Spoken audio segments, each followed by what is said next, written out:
Hello， 大家好，我是兜兜。萧炎为了唤醒药老，灵魂力量和斗气全都枯竭，一头栽落悬崖时被美杜莎救了下来。在他掉落悬崖的时候，沉睡了2年的药老也终于苏醒了过来。一醒过来就见到这种场面的药老，以为美杜莎要取萧炎的性命，一把将萧炎夺过来后，药老一脸欣慰地看向昏迷的萧炎。虽然他陷入了沉睡，但依然能感受到有一股能量在滋润自己的灵魂。美杜莎原以为自己融合了吞天蟒的灵魂能够超越药老，却没想到药老经过这2年的沉睡，实力反倒越加强横。萧炎昏迷不醒，药老没心思和美杜莎扯皮，找了一座山峰后，他就用丹药将萧炎唤醒。萧炎一睁开双眼就看到了药老，一番寒暄过后，药老得知萧炎将陨落心炎炼化了，脸上涌现一抹难以掩饰的惊喜。萧炎告诉药老，自己已经将寒风那个叛尸者清理了，但当药老知道寒风的灵魂被魂殿的人带走后，他沉吟了片刻，告诉萧炎，寒风并不会这么容易就死了。当灵魂强大到某种地步时，便可以离体存活。寒风以前就和魂殿有一些瓜葛，现在很有可能会在魂殿的诡异手段下再度存活于世。不过最让人担心的还是魂殿那些诡异的家伙，他们既然已经知道药老的灵魂在萧炎的身上，日后说不定会派遣追捕者对萧炎出手。不过兵来将挡，这些都要等他们找上门再说。药老突然转头说他们师徒之间有些话要说，让一旁的美杜莎回避一下。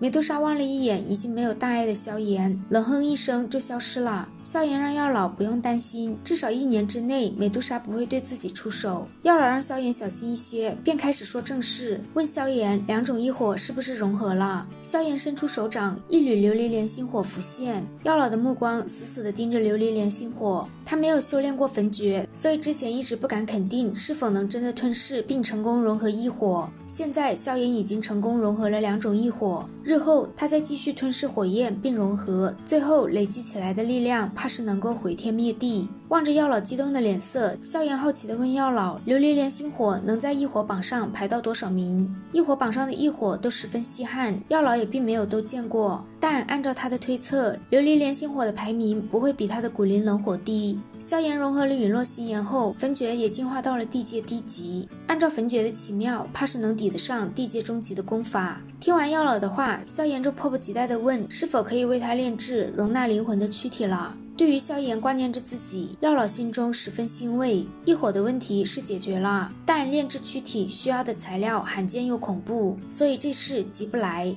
萧炎追问药老需要哪些材料，自己或许可以让人找来。药老望着萧炎殷切的目光，只好说出炼制躯体的3种东西。第一，7品顶峰甚至能步入8品的生骨融血丹；第二，7阶魔兽的精髓血脉；第三，一具斗宗强者的骨骸。这些东西都极难弄到手，所以药老才说急不来。而萧炎听到这些条件后，脑袋都有些发晕。现如今的他们是找不到这些材料的，就算找到了也得不到。萧炎只能将这些记在心里，等日后再找机会将材料弄齐。药老让萧炎不要想太多，现在还是先安心养伤。萧炎点点头，沉吟了一会儿，从纳戒中取出噬圣丹的丹方和丹药。他将噬圣丹的来源和萧丽的事告诉了药老。现在萧丽只剩下1年的寿命，萧炎只能求助药老。药老望着噬圣丹，许久都没有说话。见萧炎的目光逐渐失望，他才开口说自己没有绝对的把握，但万物相生相克，有毒药就会有解药，或许可以试试。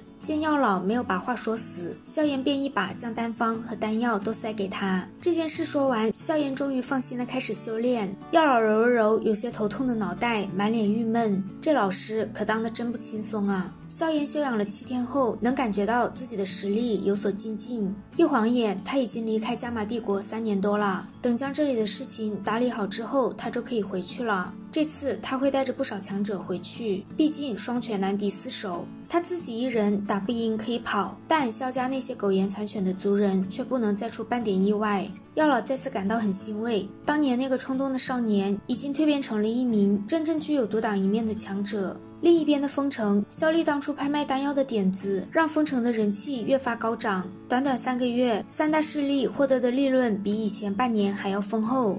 封城的利润越来越让人眼红，萧炎又3个月不见人影，三大势力难免起了一些其他的心思。而萧炎这个踩点王，不光救人的点踩得很准，震慑人的时候点也踩得很准。三大势力刚有些想法，他就出现在封城。萧炎对三大势力的人敲打一番后，就说最近2个月他们就要回加玛帝国。事成之后，他承诺给他们3人的黄级丹也会悉数奉上。鹰古老他们3人都没想到时间会这么匆忙，但一想到黄级丹，便火急火燎地向萧炎告辞，准备回宗门将一应事情安排妥当。他们3人离开后，萧厉将他身后的姚氏3兄弟介绍给萧炎。姚家3兄弟都是斗王强者，他们兄弟3人早年得罪了金银二老，因此一直在黑角域躲躲藏藏。前段日子被萧厉发现，就招揽了过来。萧炎对姚家3兄弟态度非常好，让他们不必担心金银二老。那2个老家伙现在还没胆子出现在封城。萧炎让萧厉开始调集人手，将萧门中能拿得出手的强者都召集起来。就这2个月，他们就会回加玛帝国。将这些事情都交给萧厉之后，萧炎就回了内院。此时加玛帝国的帝都米特尔家族大厅中的气氛十分凝重，亚非非常着急地将海波东和萧鼎叫了过来。他收到一些不太好的消息，最近云岚宗似乎隐隐有一些不小的动静。上一次云岚宗有所动静，就是对萧家出手，这一次想必所图不小。在海波东的支持下，如今的米特尔家族已经彻底在亚非的掌控之中。短短3年时间，他便让米特尔家族一跃成为加玛帝国3大家族之首。在亚非的经营下，米特尔家族的情报网已经潜进了云岚宗，只是可惜他们暂时还不知道云岚宗的目的。海波东怀疑云岚宗是冲着他们来的，不过米特尔家族是加玛帝国的3大家族之一，若是云岚宗对他们出手，其他势力应该不会坐视不理。但凡事也有例外，尤其是这几年云岚宗的形势越发让人看不透。海波东叮嘱萧鼎，让萧家族人尽量少外出活动。萧鼎很感激米特尔家族对他们的出手相助。海波东摆摆手，让萧鼎就当他在用自己的命和米特尔家族搞一场豪赌。